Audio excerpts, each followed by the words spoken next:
Foça'dayız. Foça'da Kumburnu plajının orada Foça Belediyesi'nin yapmış olduğu bir kamp alanındayız. Yaklaşık kaç gün oldu? 5 gündür buradayız. Bugün de size kamp alanını göstermek istedik. Birlikte gezelim. Bakalım eksikleri neler, iyi yönleri neler. Birlikte konuşarak kampı tanıyalım. Hadi gidelim. Önce bizim karavanın olduğu yeri gösterelim mi? Şöyle, biz kampın neredeyse son noktasına geldik. Hani kamp şu evin orada bitiyor. Zaten böyle çevrili durumda. Böyle buradan anlatayım, hatta parsel parsel ayrılmış durumda. Bizimki de hemen işte şu karşı parselde. Bazı parsellerde hani ağaç var. Bizimkinde de arka tarafında var. Birazcık hani onun gölgesi öğleden sonra düşüyor. Hemen şurada elektrik ve su var. Bizim parselin çaprazında. Bazı parselleri ya da orta noktaları öyle ayırmışlar. Hani böyle orta alanda şeyler, elektrik ve su. Suyu dolduruyorsun ama. Evet, suyu City Water'ı bağlayamıyorsun. Deponu dolduruyorsun. O şekilde hani kullanıyorsunuz. Şimdi burada mesela beklerdim. Parsel parsel ayrıldığı için Kuşadası'ndaki Ada Camping'te bir belediye kampı. Orada mesela her parselde elektriği, işte suyu vesaire vardı. Hani burada da onu beklerdim ama her kampta zaten Türkiye'de bu olay yok. Hani orta bir noktaya konuluyor. Orta bir noktadan alınıyor. Burada da öyle tasarlanmış. Benim için okey. Hani oradan alıyoruz zaten. Evet, Ahmetcan uğraşıyor zaten ama hani belediye kampıyla yine belediye kampını kıyasladığımda orada böyle bir şey vardı. Hani orası gibi yapılabilirmiş. Ama yapılmamış. Hani bu tercih edilmiş. Okey. Onu sadece kıyaslamak için yaptım. Parsel parsel ayrılması bence iyi. Ama burada beğenmedim. Mesela şu taşlarla ayrılmış olmasını ben beğenmedim. Biraz daha böyle yeşillikli hani ya da ne bileyim kısa bir çit mi desem, hani daha farklı olabilirdi biraz daha göze hitap etmesi için. Bu böyle biraz göze hitap etmiyor. Çok bana beton geldi. Daha bir kamp ortamı gibi olurdu diye düşündüm. Ama yine de sınırın belli. Ama yine de sınırın belli olması güzel. Aynen, katılıyorum. Yerler böyle mıcır. Mıcır mı oluyor bu? Mıcır değil, çakıl. Çakıl mı direkt? İşte çakıl. Çadırla da gelebiliyorsunuz. Çadır alanı hemen orası. Ayrılmış durumda. Burası da karavan alanı. Burada duş var. Duş alabiliyorsunuz. Burada gördüm. Şampuanını getirip duş alan insanlar da var. Hani bu olması gereken mi yoksa hani yasak mı değil mi onu bilmiyorum. Bence yasaktır ama yapanlar vardı yani. Şampuanı getirip duş alanları gördüm, vardı. Burası mangal. Orası mangal. Evet, mangal tek bir noktada. Bence bu iyi. Mangalın tek bir noktada olması. Burası orta kalan. Bulaşıkhaneye gidelim. Bulaşıkhaneyi göstereyim.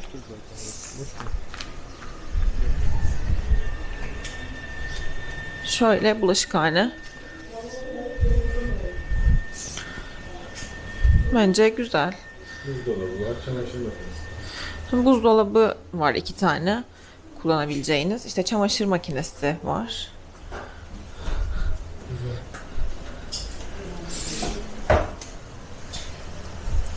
Tuvaletler de var şurada. Tuvaletler hemen yan tarafında. Kadın erkek. Sabah kullanan çok, o yüzden buraya girmiyorum.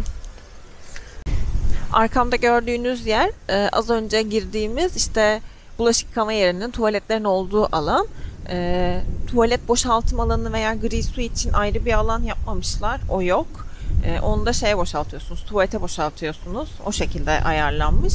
Bence mesela bu bir eksi. Ayarlanması gerekirdi. Hem gri su için hem de tuvalet boşaltım alanı için. Hani bir kamp alanında. O yok. Ama burası yeni bir kamp alanı. Hani olacaktır belki. Hani önümüzdeki senelerde. Göreceğiz. Şimdilik bu şekilde. Böyle. Şöyle göstereyim kampları. Şimdi kampla ilgili şöyle bir şey söyleyeceğim. Bunu işletenler de hani yapamaz. Bu bence insanlarda kalıyor artık. Hani bu kampa gelenler için temiz olması gerekiyor. Mesela yerlerde çöp görüyorum falan filan. Yani biz ne kadar temiz olursak, iyi bakarsak kampta o kadar temiz ve düzgün durur. Bence insanların da buna dikkat etmesi gerekiyor. İnsanlardan kaynaklı. İşletmeyle ilgili bir şeyim yok burada. İnsanların bence dikkat etmesi lazım. Burası giriş.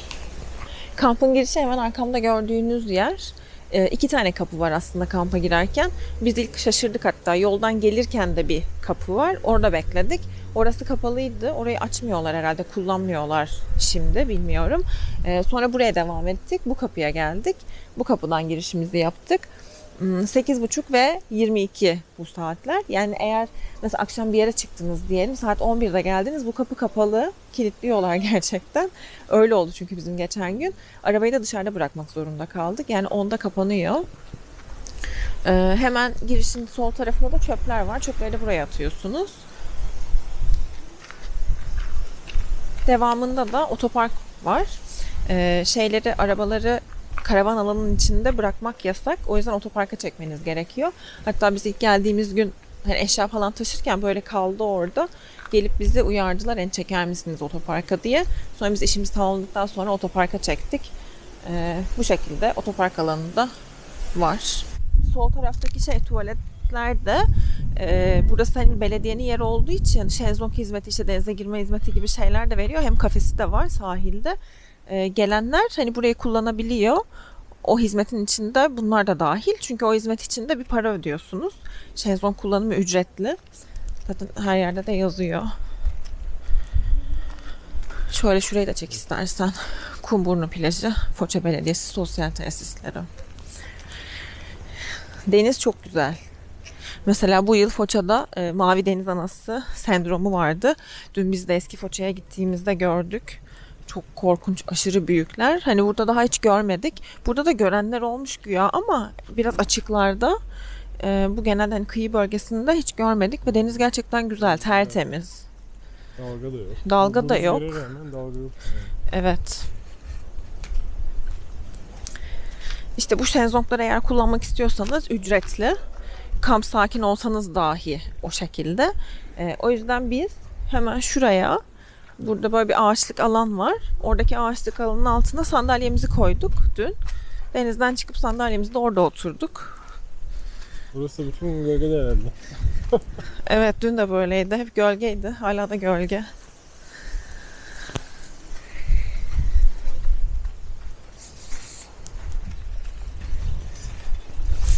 Ve deniz.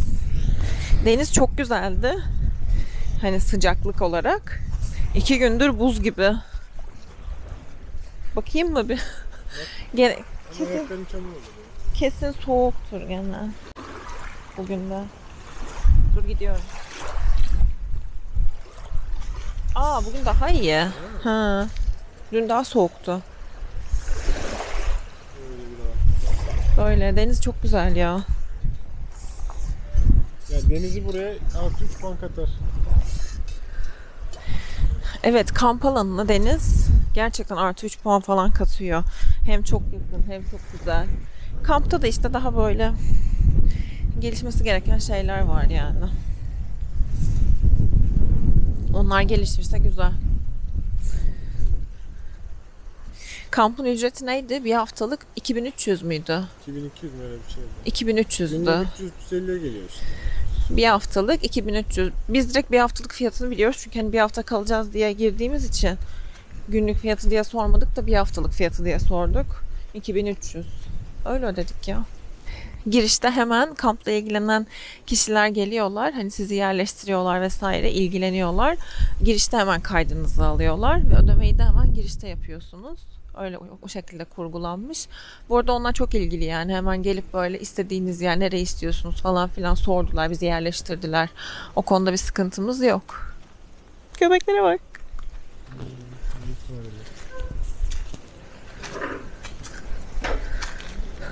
Tatlışlar.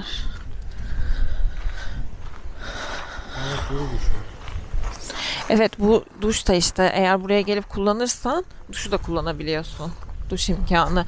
Mesela önde şezlongda oturmayayım, arkada yeşillikte oturayım diyorsan arkada da böyle yeşillik imkanı mevcut. Orası ücretli ama. Tabii canım, orası da ücretli. Şu şeylere, fiyatlara bakacaktım bir. Gel. Mesela foça tostu, salça ve kaşar 45 liraymış. Parmak patates 45 lira. Normal. Bence fiyatlar normal. Balık falan var, mezgit, tavuk ızgara, omlet. Ne kadarmış mesela kaşarlı omlet?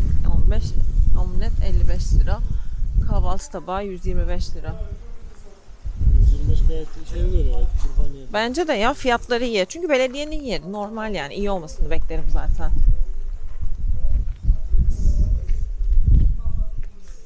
Son kahvaltımızı burada mı yapsak? Hayır ya. Neden? Gidelim şey diyeceğim karavanla. Bir foça tost yemeyelim. Paşa tostu diye bir şey mi var? Bilmem varmış. Ayvalık tostu Allah aşkına. Kamp Eski Foça'ya 5 dakika mesafede. Çok yakın. Merkeze Arabayla yani merkeze 5 dakika. Şeye de Yeni Foça'ya da 20 dakika falan sürdü. Yeni Foça'nın yolları birazcık virajlı. Tek o şeyi var hani giderken ama yakın gene de. Biz genelde hep Eski Foça'ya gitmeyi tercih ettik akşamları. Daha yakın olduğu için. Böyle. Ya kamp konum olarak çok iyi. Yakın yani her yere. Hani ben burada şeyi bırakayım, karavanı bırakayım, atıyorum. Yakın yerleri de keşfedeyim dersen keşfedebilirsin yani. Buraya da yakın yerler var ya, gezebilirsin. Burası da kampın girişi.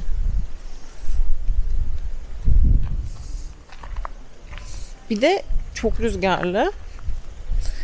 Felaket rüzgarlı. Evet, geldiğimizde böyle değildi. Son 2-3 gündür böyle. Havanın da değişmesi işte. Eylül ayındayız ya artık. O yüzden. Hani bir şeye ihtiyacınız olduğunda falan Foça merkeze gidip alabilirsiniz. Orada zaten bir sürü market imkanı var. Ama buraya arabayla yine 3 dakika, 2 dakika belki mesafede de büyük bir Migros var. Hani oradan da bir şeyler alabilirsiniz. Böyle. Mesela dün akşam şöyle bir şey yaşadık. Saat gece 3.30-4 gibi inanılmaz gürültülü bir sesle uyandık. Ben ne olduğunu şaşırdım. Son ses bir müzik. Allah Allah dedim yani nereden geliyor? Sonra baktık yan komşumuzdan geliyormuş. Sonra camları kapattık. Şimdi tanımadığımız için çok da hani uyaralım falan şey yapmadık yani uyuruz diye düşündük. Ondan sonra bekledik. Neyse bir işte 20 dakika sonra falan müzik kesiliyor gibi oldu. Kısıldı yani sesi. Kesilmedi de sesi kısıldı. Ama bizim karavanımız sallanmaya başladı. Ben de anlamadım yani neden karavan sallanıyor acaba. Hani rüzgar var okey. Ama rüzgar o kadar karavanı sallayamaz. Sonra Ahmetcan çıkıp baktı. Yan komşumuz bizim karavanın öyle orada duruyor. Anlam veremedi ilk etapta. Sonra neyse tekrar içeri girdi. Ondan sonra tekrar bizim karavan böyle bir sallanıyor gibi oldu. Tekrar çıkıp baktığında bizim karavanın arkasında dayanmış ve tuvaletini burada yapıyor olarak gördü. Yani bu bir bilmiyorum akıl tutulması. Ne diyeceğimi de şu an kestiremiyorum. Bunu ayrıca işletmeye de bugün söyleyeceğiz. Bence çok çirkin bir şey. Biz Cookie'nin tuvaletini yaptığında anında alıyoruz falan dikkat ediyoruz. Ki bence böyle olması lazım zaten. Hani çevreyi temiz tutmak önemli ya. Hani bilinç bu ya. Hani insanlarda bu bilincin olması gerekiyor her şeyden önce. Şimdi biz bugün bunu işletmeye söyleyeceğiz. Bu geri bildirimi vereceğiz ama yani işte insanlara ne yapacaksın? Yani insanlar dikkat etmiyorsa kafasına böyle bir şeyle vurarak da olmuyor da böyle bir şey yaşadık. Garip. O yüzden erken çıkıyoruz aslında. Yani evet yarın çıkacaktık. Sonra böyle tadımız kaçtı. Biz dedik ki bugün çıkalım, uğraşmayalım yarın. Hani bu akşam da böyle bir şey olur falan uykumuzdan olmayalım diye. Çünkü dün ben uyuyamadım yani. Saat işte 3.30 gibi uyandık. Sabaha karşı 6'ydı uyuduğumda. Sinir oldum çünkü. Öyle. Okey. Genel bir şeyini söyle o zaman. Kamp hakkında. Genel olarak artıları, eksileri. Yani eğer Foça'yı falan gezmek istiyorsanız evet gelinir bence. Hani gelirsiniz, denize girersiniz, Foça'yı gezersiniz, kalırsınız.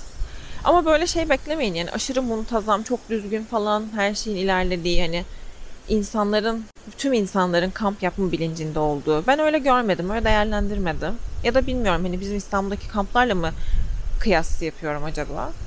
Ama genel olarak gelir miyim? Gelirim. Denizi çok güzel. İşte Foça'ya çok yakın. Gezerim, kalırım, denizime girerim. Ondan sonra kimseye salça olmadan giderim kıvamında takılırım yani. Bence öyle bir kamp. gelişecek yönleri evet var. Bence mesela gri suyu, ondan sonra tuvalet boşaltma alanı kesinlikle yapmaları gerekiyor. Okey, hepsi aynı yere gidiyor olabilir baktığında ama bunu ayrı düzenlemeleri gerekirdi. Bence bu düzenleme çalışmasını yapmaları gerekiyor. Şeye bir şey söylemiyorum. Elektrik, suyun o ortak alanda olması. Zaten çoğu kampta böyle. Hani o parselleme mantığını az yapan yer var. Hani onu kabul edebiliyorum. Bir de işte dediğim gibi daha böyle hani kamp ortamı gibi gözükmesi açısından mesela şuradaki muhtemelen onlar kalıcı olarak kalan karavanlar arkayı böyle şey yapmışlar ya, yeşille kapatmışlar. Bence Evet, bütün böyle bir kapatabilirler. kampı evet bir yeşille kapatabilir. Hani o dışarıyla iletişimi bir tık kesilir.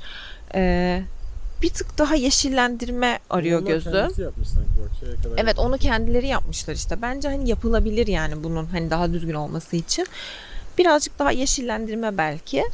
Onun dışında başka söyleyeceğim bir şey yok. Şimdi biz kahvaltı yapmaya gidiyoruz. Ben kahvaltı hazırlayacağım. Karavana gidiyorum. Şimdi kapıyı bir açacağım. Kesin Cookie gelecek. Bir de gelmiyormuş.